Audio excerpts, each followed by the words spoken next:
Bismillahirrahmanirrahim. Assalamualaikum warahmatullahi wabarakatuh. Perkenalkan, nama saya Yusuf Tiara dengan NIM 191520097. Dari bimbingan konseling Islam, saya di sini akan menjelaskan tentang disabilitas. Ya, definisi dari penyandang disabilitas menurut KBBI, penyandang diartikan dengan orang yang menyandang atau menderita sesuatu. Nah, sedangkan dari disabilitas sendiri merupakan kata dari bahasa Indonesia.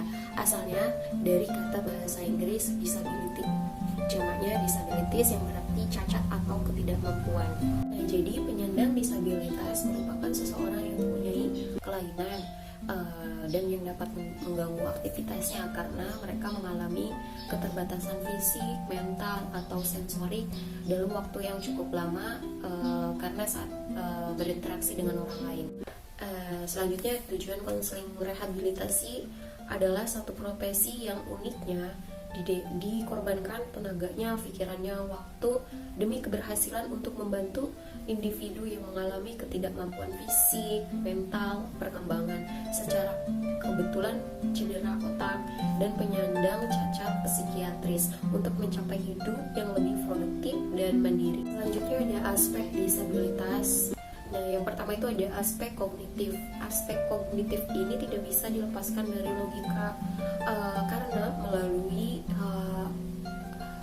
prosesnya melalui berpikir tentu ada alur atau aturan dan prosedur yang harus diikuti sehingga ketika pikiran tersebut diungkapkan maka orang lain mengerti dan memahami pola pikir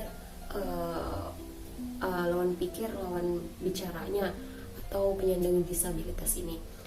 Selanjutnya menurut Utari ada 6 aspek kognitif. Yang pertama mengingat, memahami, menerapkan, menganalisis, menilai, dan menciptakan. Yang kedua ada aspek afektif. Jadi aspek afektif ini berhubungan dengan minat, perhatian, sikap, emosi, penghargaan, dan pembentukan karakteristik diri. Yang terakhir ada aspek psikomotorik.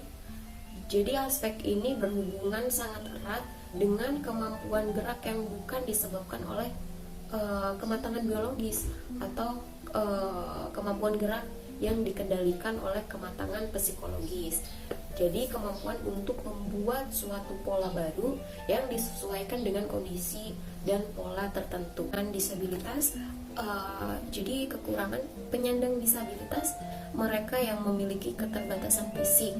Jadi setiap orang yang mengalami kesulitan untuk berinteraksi dan berpartisipasi secara penuh dan efektif di tengah masyarakat dalam waktu yang lama.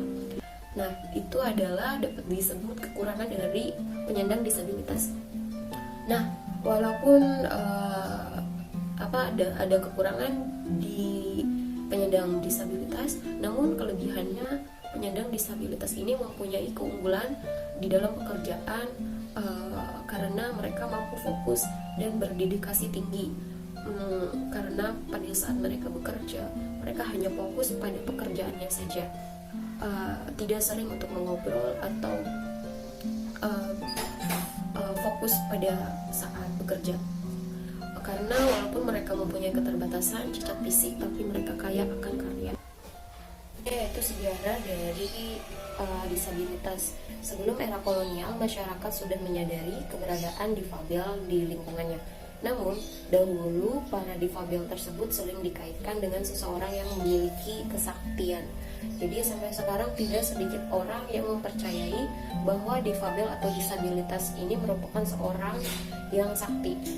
Selanjutnya, pada era kolonial, difabel dianggap sebagai seorang yang tidak produktif, sehingga pemerintah mengupayakan untuk menormalkan penyandang disabilitas melalui rehabilitasi. Di era pasca kolonial, banyak korban perang mengakibatkan peningkatan jumlah difabel di Indonesia. Yayasan yang menaungi difabel dikelola oleh orang Indonesia sendiri setelah Belanda pergi dari Indonesia. Namun, seiring berkembangnya waktu, fasilitas umum di beberapa daerah di Indonesia masih belum bisa diakses oleh difabel. Mungkin cukup sekian dari saya. Terima kasih. Wassalamualaikum warahmatullahi wabarakatuh.